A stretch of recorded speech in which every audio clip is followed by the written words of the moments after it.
Hi, everybody. Matt and Paul here from Fiducia Wealth. We're talking about living costs in Gibraltar today, doing a quick maybe comparison to the UK as well.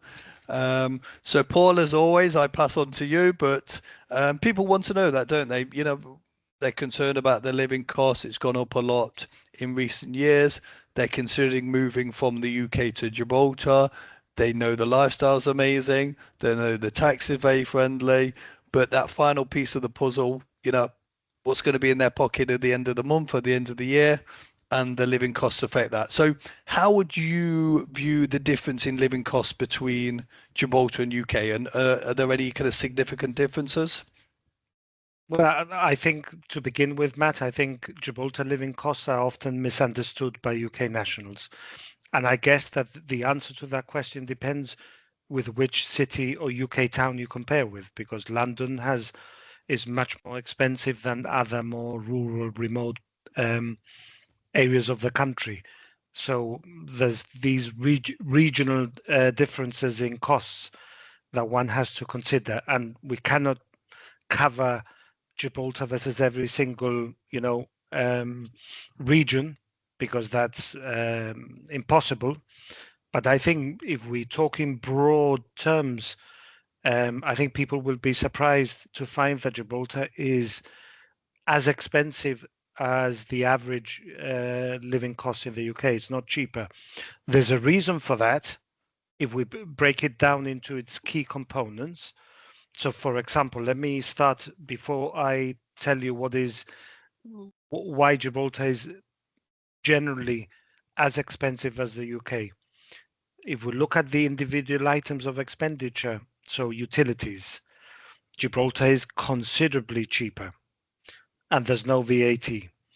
If you look at public transport, um, considerably cheaper. And one could argue that it's not necessary to use your car in town, right? Because everything is within walkable distance. If you use the bus service and the buses are subsidized, and in any event, I think once you get to retirement age, I believe that they are completely free. So again, massive savings in transport, and there's less distance to cover than if you're commuting and having to go to another town for employment or catch a train. So significant savings there. The groceries are marginally cheaper here than in the UK, but it's quite marginal. It's not even double digit. It might be, 5-6% difference. Dining out is fractionally cheaper, but perhaps compared to the UK average, it's broadly similar. I mean, people think that Gibraltar is cheap, but Gibraltar is a high cost jurisdiction. But then the game changer, Matt, is property, because Gibraltar is lacking in land. So with limited housing supply and limited land space, property prices, as you know, the cost of 1 square meter of a flat or apartment is can range anywhere between I don't know 5 and 10,000, the average. Yeah, it could be. Then there's the outliers at the cheaper properties and the very expensive where the costs are completely different to the average. But it is an expensive place, and if you're renting a one bed in the city centre, in the UK it might set you back 1,200. In Gibraltar, it will cost you 1,800. So whereas you make savings on all the other components that I covered, it is then it's compensated or not compensated. It reverses. It's like leveled out, isn't it, by the It's leveled property? out by the fact that you pay so much in rent, where you to rent a property locally.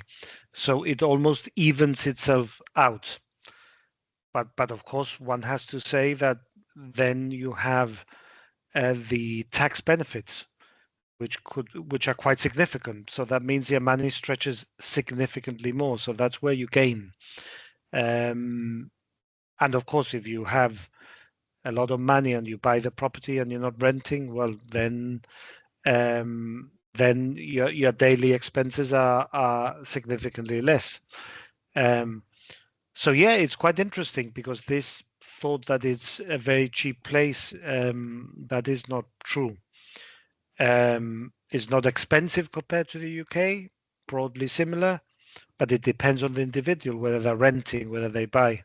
If they buy because they are because they've got a lot of assets because of their net worth, then of course they're not renting, and then they might find it cheaper.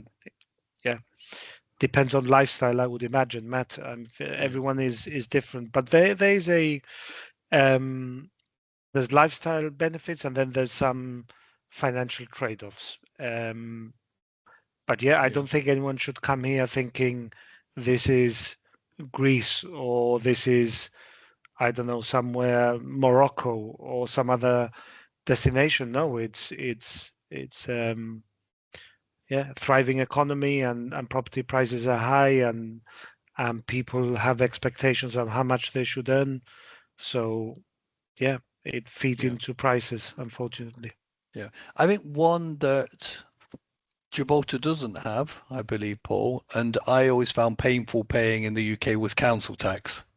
True. And council tax in the UK was painful because for me, you're paying this, and where's this money going? I know it's on the services.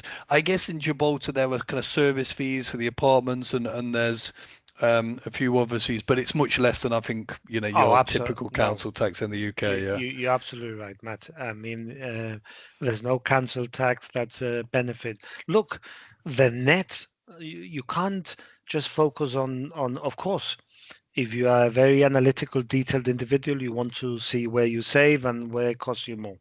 But what is the net result? Yeah, that's what you should look at. And whereas in terms of lifestyle, the net result, again, depending on your habits and how you spend time, is broadly the same. But with the tax, you've got everything. You've got the healthcare services, the schooling, the safety, the quality of life, the daylight access, unfettered access to Schengen from the 10th of April. So by and large, you have to look at the total package rather than it's like, getting Netflix and just looking at one item rather than the net or the total package. Yeah. You have to look at it in broad terms. But yes, it's interesting that people think, oh, sea, sun, and sangria and cheap booze. But I think they'd be bitterly disappointed if that's the expectation. exactly, exactly. And you're right, Paul. I think it's a package, and we talk about the costs, and one of the benefits that Gibraltar is known for is lower tax, not no tax, but lower tax. And we actually cover that in our next video, which is taxation in Gibraltar compared to the UK. So I think everybody watching now, I don't see why you wouldn't hold on and watch that. And I also don't see why you wouldn't subscribe and like and comment on our videos. And also for those serious about moving to Gibraltar, they should get in touch with us to talk about that as well. So for now, thank you everyone and thank you, Paul. Thank you. And we'll be back with another video very soon.